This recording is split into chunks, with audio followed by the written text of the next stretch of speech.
Bonjour à toutes et à tous, bienvenue dans Conversation avec la MSA. Nous sommes en direct en plein cœur du Salon de l'Agriculture. Cette émission, je vous le rappelle, met en avant une personnalité du monde agricole ou social et nous allons parler de son actualité. Mais tout de suite, je rejoins Pascal Cormery.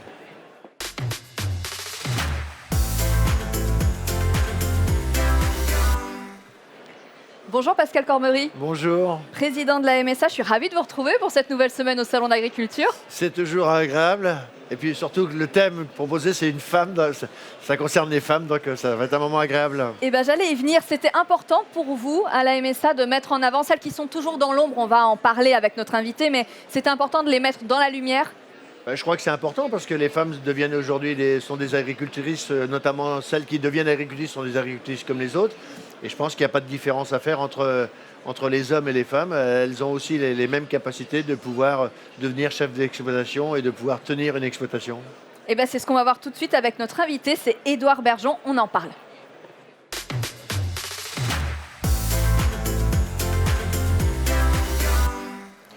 Bonjour Édouard Bergeon. Bonjour.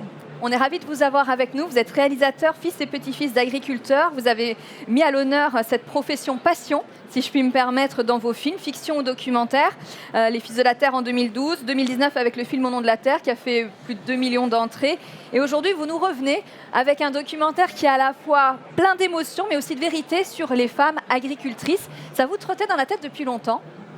En fait, moi, comme vous l'avez dit, j'ai grandi dans une ferme. J'ai perdu mon père très jeune et il y en a une qui a tout porté pendant que mon père n'était pas bien, et même avant et surtout après, c'est ma mère. Et c'était une femme très forte, comme nombreuses agricultrices. Mes deux grands-mères étaient agricultrices, mes arrière-grand-mères aussi. C'est toute une lignée de paysannes qui ont été invisibilisées pendant longtemps. Pendant longtemps, il n'y avait pas de cases pour elles pour cocher le métier agricultrice. C'est un mot qui rentre dans le dictionnaire en 1961, agricultrice. C'était sans profession. Après, il y a eu une évolution, conjoint collaborateur, et puis l'égalité des droits dans le GAEC, associé à l'égal des hommes en 2010. Donc il a fallu attendre un long moment. Et puis aujourd'hui, il y a 25% de femmes qui sont des agriculteurs, 50% de femmes dans les lycées agricoles, 2/3 dans l'enseignement supérieur agricole, mais on perd encore toujours beaucoup de femmes, la moitié dans les lycées agricoles, mais ça n'évolue pas dans le nombre d'installations. Et on le sait bien, d'ici 2010, il y a 200 000 exploitations qui vont disparaître. Je ne veux pas dire disparaître, mais en tout cas, il y a 200 000 chefs d'exploitation qui vont partir à la retraite. Donc il y a un enjeu de taille. Elles sont pleinement là, elles sont à leur place. Et c'était pour moi important de leur rendre hommage par un récit sur 70 ans avec des images d'archives exceptionnelles. Et c'est une histoire de France qu'on raconte. C'est un tour de France que vous avez fait et puis vous avez un casting, si je puis dire, qui est vraiment très intéressant. Vous avez interrogé les anciennes, celles qui se sont les pionnières, et vous avez interrogé aussi la nouvelle génération. Si on parle des pionnières, est-ce qu'elles se sont battues, selon vous, pour des droits vraiment élémentaires ? On parlait de cette fameuse case vide. Dans votre documentaire, c'est flagrant, on commence par ça. Ça pose tout de suite le sujet. Il n'y avait pas de case. Il n'y avait pas de case. Et après, elles se sont battues tout simplement pour avoir des meilleures conditions de vie chez elles. Parce qu'on le voit bien, c'est un monde d'hommes, traditionnellement, l'agriculture. Et moi, je ne suis pas là pour régler des comptes avec les hommes, mais souvent, je l'ai vu à la ferme. Alors même si mon père était quelqu'un d'ouvert et d'humaniste, mais c'était les dépenses de la ferme avant les dépenses de la maison. Bon, on va investir dans un nouveau tracteur ou dans de l'engrais ou des nouvelles semences avant d'investir dans l'eau courante, et puis après une machine à laver, et puis une cuisine en formica, et puis du carrelage, parce que Anne-Marie Crollet le dit bien, le carrelage c'était quelque chose de difficile, mais c'est dingue que les femmes arrivent quasiment par effraction à reprendre le pouvoir. C'est grâce à un impôt, grâce à la TVA, le 1er janvier 68, les hommes ils voulaient pas s'embêter à faire les papiers, ou ils savaient pas les faire, ou ils n'avaient pas le temps, puis c'était un boulot de bonne femme, et la paperasse allait sauver les femmes. C'est-à-dire qu'elles ont mis le nez dans les comptes, elles se sont occupées des comptes, et là, elles ont vu ce qui rentrait, puis elles ont vu qu'elles faisaient aussi leur boulot, puis ça va pas se passer comme ça. Et c'est parti. Pascal Cormery, il y a eu une grosse évolution à cette époque-là. Les pionnières, elles ont vraiment fait un sacré travail. Que ce soit Édouard et moi, on a eu la chance, en tout cas moi dans mes mandats et dans le mandat de la MSA, de rencontrer Jeannette Gros, de rencontrer Madame Lacombe, de rencontrer Anne-Marie Crollet. Et c'est vrai que quand quand on écoute ces femmes et Madame Lacombe, qui était originaire d'une région de grande culture de l'Aisne, qui se marie avec un Aveyronnais, quand elle raconte comment a fallu qu'elle s'impose dans la famille très patriarcale et tout, c'est vrai qu'il y a une vraie évolution quand même. Et je pense que c'était absolument nécessaire qu'il y ait cette évolution. Je l'ai dit en introduction, je pense que les femmes ont exactement les mêmes capacités que les hommes. La technologie aujourd'hui permet l'activité agricole et qu'une femme soit chef d'entreprise aujourd'hui au même titre qu'un homme, ça pose plus de problème. Je pense qu'il y a une vraie évolution. On en reparlera peut-être, mais on le voit dans l'évolution des responsabilités. On voit aujourd'hui beaucoup de femmes qui sont responsables d'organisation. À la MSA, on a 30% ou 40% des femmes qui sont présidentes de caisses de MSA. Ouais, 9% dans toutes les OPA. Mais 9%. Mais alors, la MSA est un peu très atypique dans le... Donc locomotive, mais c'est vrai que là, qu'il y a un sujet, et on le voit bien dans le documentaire, avec Lucie Ménard, qui a créé un collectif en Vendée qui s'appelle les Beautés, et elle se groupe du leadership, des techniques pour faire de l'entrisme dans les organisations professionnelles agricoles. On le voit bien lors des négos à la table de Gabriel Attal, j'ai pas vu de femme, ou une seule. Mais voilà, il y a encore du travail. En gros, les droits et les statuts sont là, mais il faut être à l'image de la MSA. Alors non mais déjà 30% de femmes dans les conseils d'administration, c'est pas rien. Oui, mais ça passe par quoi? Ça passe de l'organisation aussi. C'est ça, c'est ce qu'on allait dire, c'est qu'il faut organiser aussi par rapport... Le soir, peut-être plus de réunions, réunions, ou faut changer les méthodes. De toute façon, il faut s'adapter à la vie personnelle. Donc, ça veut dire qu'il y a une vraie évolution. Aujourd'hui, peut-être qu'avec effectivement les visios, du moins, il y a quand même aussi, aujourd'hui, du moins, il y a toute une vraie réflexion à avoir autour de l'organisation pour que les femmes puissent être vraiment des acteurs à part entière au même titre que les hommes pour pouvoir exercer leur profession en tant que telle et les responsabilités qui s'avèrent à la profession. Oui. Si je reviens un petit peu en arrière, cette rencontre avec Jeannette Gros qui ne voulait pas être agricultrice à la base. Oui. Avant, j'ai l'impression que les agricultrices l'étaient par amour, par mariage ou par héritage. Oui, par mariage. Agricultrice, c'était un statut marital. Et souvent, on le voit dans le documentaire, beaucoup de ces femmes ne voulaient pas devenir agricultrices. À commencer par ma mère, elle s'était jurée de jamais épouser un agriculteur. Mais il y a l'amour qui est là. Hein, et puis, une autre profession en plus. Oui, et puis quand on a grandi dans une ferme, quand même, ma mère était fille d'agriculteur. Elle a les codes et l'amour des animaux, et puis du métier, et puis la liberté, on est quand même... Et c'est ce qui fait qu'aujourd'hui, il y a beaucoup de colère chez les agriculteurs, parce que c'est un métier d'hommes et de femmes libres, l'agriculture. Et quand on est normé, quand les normes s'empilent, et que vous ne pouvez plus faire ce que vous voulez chez vous, et que ce sont des technocrates qui vous l'imposent depuis le ministère ou Bruxelles, ça crée du ressentiment. Mais elles ne voulaient pas toutes, mais les nouvelles générations le veulent souvent. C'est exactement ce que j'allais vous dire, c'est que c'est un choix de cœur maintenant. Exactement, et elles prennent leur place, les femmes d'aujourd'hui et les femmes de demain. Et on le voit dans le documentaire, Angéline qui a 12 ans, Marion, sa cousine qui en a 17. C'est la famille Picard, la famille Picard dans la Meuse. Famille extraordinaire, unie, 3 générations de femmes, Marie-Claude et Claude, 80 ans, Claire et Estelle, une cinquantaine d'années, et Guillaume, 44 ans, et leurs enfants. Et c'est une famille où les partages ont été faits, on a travaillé en bonne intelligence. La ferme de la Grande, 40 vaches allaitantes à l'herbe, bio. La ferme de la deuxième, 440 vaches laitières, 300 taurillons, 1200 hectares. Et j'ai visité cette ferme. Du culot, dans la famille. Ouais, mais j'ai jamais vu des vaches aussi bien, en fait. C'est-à-dire c'est aussi faire du documentaire pour moi, c'est montrer que c'est pas parce que c'est petit, c'est bien, c'est grand, c'est méchant. C'est-à-dire qu'aujourd'hui, en France, les petites, les moyennes, les grandes fermes, elles sont sur des structures familiales. On n'est pas dans des usines. C'est le livre de François Purseigle, L'agriculture sans agriculteurs, qui sera peut-être celui de demain, mais celui dont on ne veut pas et qu'on repousse. En France, nous avons des familles, des hommes et des femmes aussi de plus en plus, qui tiennent les structures. Est-ce que les femmes ont tendance à casser un peu les codes ? Est-ce qu'elles ont tendance à aménager ? On parlait de la pénibilité. Est-ce qu'elles n'ont pas essayé d'aménager un peu les outils, puisque les outils n'existaient pas à leur taille, à leur forme ?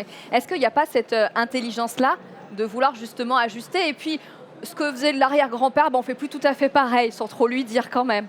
Non, mais je crois qu'aujourd'hui, du moins, à l'image de l'agriculture, il faut aussi donner du moins, une image positive, et notamment, est-ce qu'on serait agriculteur si on savait comment l'ont fait nos grands-parents ? Moi, je veux dire, sans doute que non. Je veux dire, moi, je suis agriculteur parce que à titre personnel, parce que on a vécu moins de pénibilité dans le travail, la modernisation, les choses comme ça. Donc pour les femmes, je pense qu'elles ont aujourd'hui cette possibilité, elles ont cette vision de la possibilité de devenir éleveur de porc, éleveur de vaches laitières, tout comme un homme, parce que autour la modernité quand même, et on ne peut pas reprocher ça, la modernisation permet de justement que ça soit accessible physiquement. La physiologie fait que physiquement un homme est plus fort qu'une femme, mais ça c'est que de la physiologie. La réalité qu'aujourd'hui, c'est que la modernité, l'informatisation, moi je veux dire, quand on fabrique la farine pour nos porcs, on ne tourne pas la manivelle à la main. Je veux dire, donc aujourd'hui tout est informatisé, et donc elles peuvent exercer leur métier.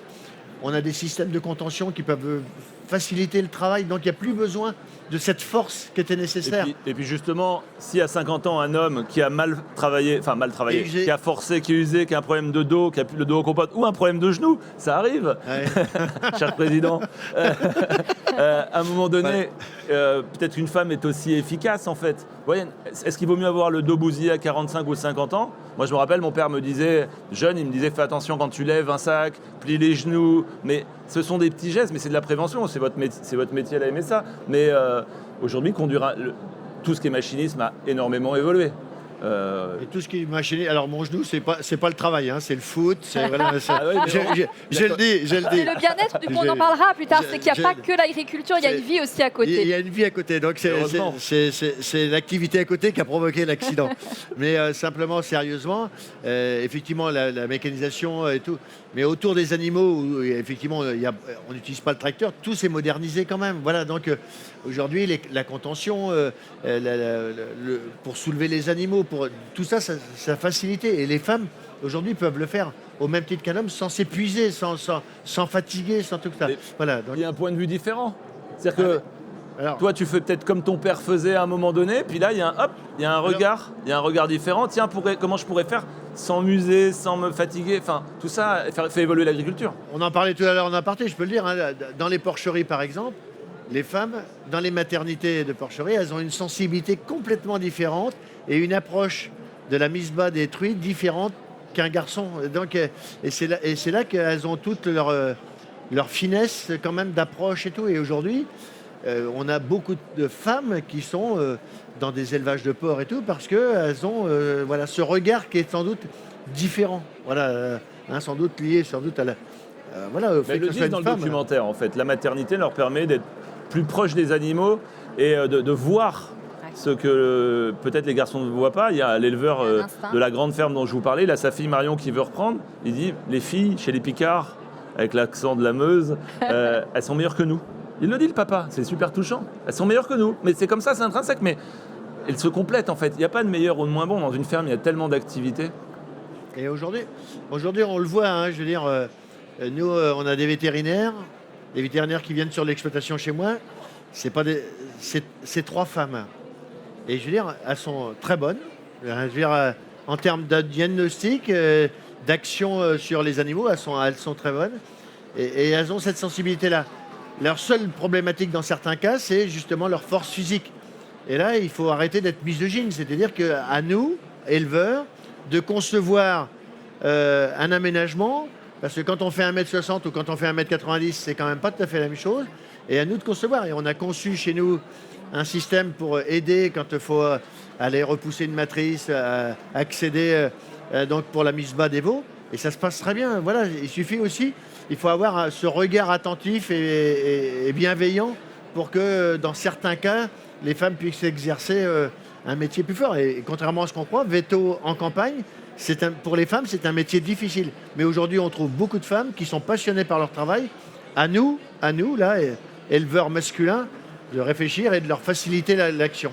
Mais on le voit bien, les femmes aussi reprennent des métiers qui sont un peu peut-être moins préemptés par les hommes, vétérinaires dans la ruralité ou agricultrices. Et on le voit bien, mais parce qu'elles y vont avec peut-être pas plus de courage, mais elles sont décidées à y aller. Malheureusement, encore trop souvent, le système bancaire, qui est peut-être un des derniers systèmes où il faut qu'il y ait des taquets qui sautent, il prête moins facilement à une femme qu'à un homme. Mais ça, c'est pas que l'agriculture, c'est dans toute profession confondue. Oui, sauf qu'à contrario, quand vous voyez les résultats une fois que vous avez prêté, il y a beaucoup moins de problèmes, il y a beaucoup plus de rigueur avec les femmes, il y a beaucoup plus de réussite. Donc c'est la société tout entière qui a encore à évoluer sur les femmes et pas l'agriculture spécialement. Et au-delà de la banque, sur le mal-être agricole, on peut en parler du moins, Édouard, et je pense qu'il va être d'accord avec moi, c'est-à-dire que sur le mal-être agricole, les femmes ont moins de tabous sur le sujet. C'est-à-dire souvent celles qui déclenchent la problématique, ce sont les femmes. Les femmes, elles ont cette capacité à être moins introverties que les hommes qui considèrent que c'est un échec, qu'ils gardent pour eux, quitte à aller malheureusement jusqu'à l'acte final. Et alors que la femme, elle, va plus facilement chercher quelqu'un, une organisation, une personne pour expliquer la difficulté qu'ils subissent. Et souvent, on le voit dans la gestion du mal-être, ce sont quand même les femmes qui déclenchent souvent le sujet. Et ça, c'est vrai qu'il là, il faut... Et je pense qu'elles ont, même en tant que chef d'exploitation, je pense qu'elles ont plus cette sensibilité en disant je suis en difficulté, j'accepte la difficulté, mais je vais me faire aider. Les hommes, on a vraiment un sujet sans doute tabou sur le sujet. Je ne sais pas ce qu'Édouard en pense, mais on a vraiment un sujet tabou sur le sujet. J'imagine que la nouvelle génération de garçons aussi, pour les voir dans les allées du salon, il y a vraiment de nouveaux prismes aussi de conduite d'élevage, de travail. J'étais tout à l'heure sur le stand de Sodial avec un jeune qui a repris à 24 ans, contraint et forcé parce que son père est décédé d'une crise cardiaque, avec son cousin. Ils sont installés tous les deux à 24 ans en Bretagne. Eh bien, ils ont un week-end sur deux. Là, il est là, sur le salon. Son cousin arrive demain. Et surtout, c'est très important pour eux d'avoir une vie sociale, jouer au foot, même si ça peut faire mal aux genoux. Mais moi, c'est ce que je dis souvent quand même aux jeunes qui s'installer, faire un métier passion. Je l'ai fait, je me suis éclaté. Mais il faut penser à sa vie personnelle en dehors du travail. Et ça, aujourd'hui, je pense que c'est une priorité dans la réflexion. Il n'y a pas que la technique, il n'y a pas que le matériel, il faut avoir cette réflexion de savoir comment aussi, à côté de son travail, qui est une passion, on peut s'éclater dans la vie personnelle, dans la commune, dans un club de foot, dans n'importe quelle activité. Mais sortir de l'exploitation, ça fait beaucoup de bien. D'où ce documentaire et d'où les récits positifs. L'imaginaire, les imaginaires. C'est très important de faire voir que on est heureux quand on est éleveur, quand on vit à la campagne, qu'il y a cette liberté, qu'on vit avec le vivant, faire grandir ses enfants dans une ferme ou à la campagne, il n'y a rien de mieux. Moi, j'ai grandi dans une encyclopédie à taille réelle. Et mon documentaire, Les femmes de la Terre, il y a du cinéma dedans. Je l'ai monté d'une manière très rock'n'roll, pop, avec des images d'archives qu'on a rarement vues, avec des femmes extraordinaires. Mais tout ce film, il donne la pêche. Et c'est important d'avoir ces récits positifs pour que l'imaginaire soit positif, pour justement susciter des vocations, pour faire venir les jeunes. Parce qu'il y a cet enjeu-là que de renouveler la moitié des chefs d'exploitation d'ici moins de 10 ans. Et les jeunes, ils ne viennent pas là pour gagner 10 000 € par mois. Ils sont tous conscients qu'il y a une difficulté. Il faut régler. Ça a été un peu l'histoire de la première journée du salon. La notion de revenu, c'est un vrai sujet, il faut le régler. Mais les gens, ils ne sont pas là. Moi, les jeunes, j'entendais ce matin sur RTL des jeunes qui étaient interrogés entre 15 et 18 ans. Ils ont tous envie d'être agriculteurs, ou agricultrices surtout, là c'était des jeunes femmes. Ils savent pertinemment qu'ils vont s'engager dans quelque chose de compliqué, de difficile. Ils veulent simplement gagner leur vie raisonnablement.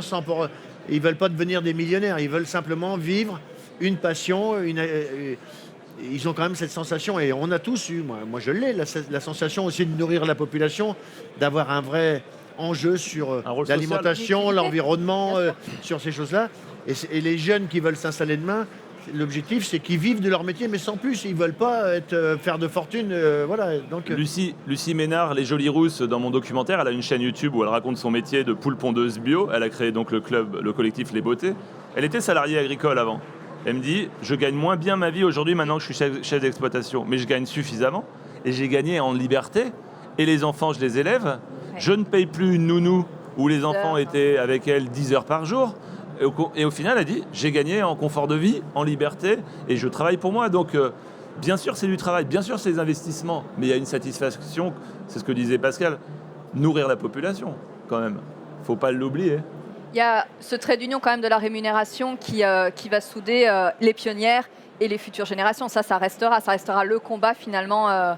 Quand je me suis replongé dans les archives, c'est vrai que la grève du lait, la crise du porc. Et ça fait longtemps que les agriculteurs bloquent des camions qui viennent d'ailleurs avec de la viande à bas coût, fabriquée, produite avec des normes sociales, environnementales différentes des nôtres. Et c'est vrai que la rémunération est l'enjeu du bonheur et de la qualité de vie. Il y a des négociations en ce moment. Le prix plancher, quelle belle idée, c'est impossible à faire. Après, il y a sûrement des accords à trouver entre interprofessions pour que justement il y ait des contrats qui soient signés pour que les agriculteurs déjà ne produisent pas à perte. Je pense qu'on est d'accord là-dessus. À un moment donné, c'est que voilà, sur le lait, la viande, les œufs, les produits bruts, il y a tous les ans un minimum garanti. Et puisqu'on parle des femmes, et Édouard disait que les femmes, historiquement, elles sont rentrées dans la profession par la comptabilité, la gestion, au départ la TVA. Je pense que ça, c'est le vrai enjeu. C'est-à-dire qu'il faut que aussi chacun, dans le métier que nous faisons, on accepte de prendre un crayon, une calculette et de calculer sa capacité à produire, sa capacité à investir, voire à ne pas investir, justement pour ne pas se mettre en difficulté. Parfois aussi, on a notre propre responsabilité, chacun sur le sujet. Et ces femmes ont sans doute, puisqu'elles ont une vision plus globale, y compris par rapport à la famille, je pense qu'elles ont cette sensibilité-là en disant attention, il ne faut peut-être pas investir là parce qu'on a besoin. Je pense que ça, c'est une réalité. Et je pense que là, on doit tous... Parce qu'effectivement, on peut demander des prix, des machins et tout à l'extérieur et tout. Mais il faut aussi qu'on regarde... Et la formation doit... Pour tout le monde, mais je pense que culturellement, les femmes en agriculture, elles ont plus cette sensibilité de la vie de la famille et de l'argent nécessaire pour la famille et de la pérennité de l'exploitation. Quel regard elles ont, les pionnières, sur les nouvelles générations? Vous avez pu tâter le terrain avec votre documentaire? Elles sont fières puisque c'est leurs filles, leurs petites filles, et puis celles qui sont aujourd'hui pleinement agricultrices, elles ont généralement des enfants et elles disent je serais très heureuse que ma petite ou mon petit reprenne, mais ils font ce qu'ils veulent. Mais ouais, les pionnières, et il y a les mêmes aujourd'hui. Là simplement, c'est que c'était des femmes extraordinaires à l'époque, il y en avait peu. Je veux dire, elles sont toutes extraordinaires, mais leur profil, comme Anne-Marie Crollet, Jeannette Gros, Christiane Lambert, sont des femmes qui sont sorties du lot et qui ont pris des responsabilités. Aujourd'hui, elles ont leur chaîne YouTube, leur compte Instagram, le tweet, et elles peuvent prendre la parole comme elles le veulent, sans demander la permission de personne, en fait. Et elles peuvent tout de suite, Anne-Cécile Suzanne, je l'ai rencontrée parce qu'elle venait de tweeter, parce que Leclerc venait d'importer de la viande de je ne sais plus du bout du monde, et en dessous du prix du marché. Et là, tout de suite, pouf. Et derrière, après ce tweet, elle a eu TF1 dans sa ferme. Moi, je l'ai rencontrée, c'était il y a 4 ans. Et voilà. C'est aussi ça le matériel qui a évolué. Et la communication. Donc elles sont activistes en fait. Et puis je vois Anne-Cécile Suzanne qui est dans le documentaire, elle est également en parallèle conseillère dans un gros cabinet de conseil spécialisé dans l'agroalimentaire. Et elle fait bouger les lignes parce que c'est important de monter dans le cockpit pour détourner l'avion. Faut pas se battre contre, faut se battre avec la grande distribution, avec l'agro-business. Et les femmes à ce niveau-là sont aussi très fortes pour le faire, mais il faut les laisser rentrer. Elles sont que 9% dans les organisations professionnelles agricoles, mais elles vont prendre leur place. J'ai une question un peu plus personnelle.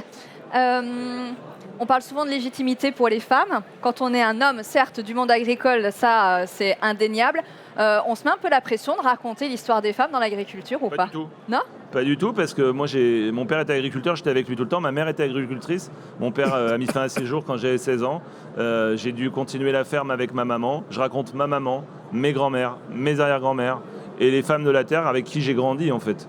Donc, il se trouve que je vais vous apprendre quelque chose. Dans le monde, il y a la moitié d'hommes, la moitié de femmes. Donc, si on ne peut plus parler d'un sujet parce qu'on n'est pas une femme, alors où va-t-on? Non, je suis très heureux de leur rendre hommage. Édouard Bergeon, les femmes de la Terre, c'est ce soir sur France 2, suivi d'un débat passionnant sur le thème « Les femmes sont-elles l'avenir de l'agriculture ?» Je vous propose de regarder la bande-annonce.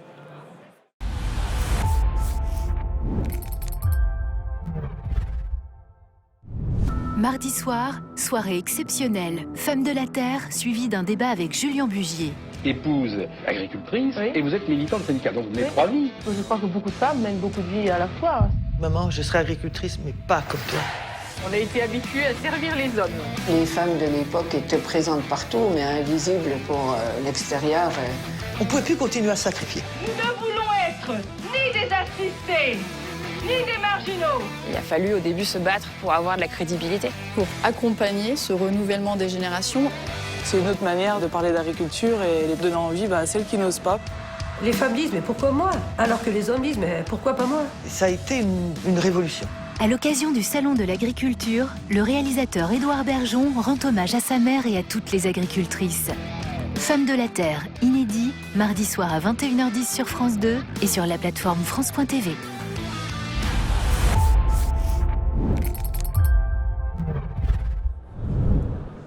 Je vous ai vu réagir, Pascal Cormery, ça donne envie, hein? Ça vous rappelle des choses? Ça donne envie tout simplement parce que historiquement, par exemple, mes parents étaient éleveurs laitiers. C'est souvent les femmes qui treillaient les vaches, les hommes ne treillaient pas. Et moi, depuis l'âge de 9-10 ans, j'ai toujours traité les vaches avec ma maman. Et c'est ma maman plutôt qui m'a donné envie de rester agriculteur et d'être agriculteur. Donc voilà, parce que j'ai travaillé avec ma maman qui aimait son travail, même si elle était effacée par rapport à mon père. N'empêche que c'est ma maman, moi, qui m'a donné envie d'être agriculteur. Merci beaucoup. Et puis rendez-vous dans les salles de cinéma dès le 27 mars avec la sortie de votre nouveau film, La Promesse Verte. C'est ça. Là aussi, une autre histoire. Vous pouvez nous en dire un petit mot? Le combat d'une maman, Alexandra Lamy, qui va tout faire pour faire libérer son fils qui est emprisonné à l'autre bout du monde, en Indonésie. Parce qu'il a vu des choses qu'il n'aurait pas dû voir sur le lobbying industriel qui déforeste et qui produit de l'huile de palme pour importer chez nous, pour l'alimentation, pour de l'énergie verte. Il y a des images de manifestations d'agriculteurs dans mon film, puisque tout ça est parti d'une histoire agricole. N'importons pas du bout du monde ce qu'on ne veut pas et qu'on sait très bien faire chez nous. Donc ça pourrait être du poulet brésilien, du soja, n'importe quoi. C'est un film qui part de mes racines agricoles et qui va au bout du monde, mais qui nous concerne tous. Merci beaucoup d'être venu sur le plateau des Messa TV. Pascal Cormery, merci beaucoup.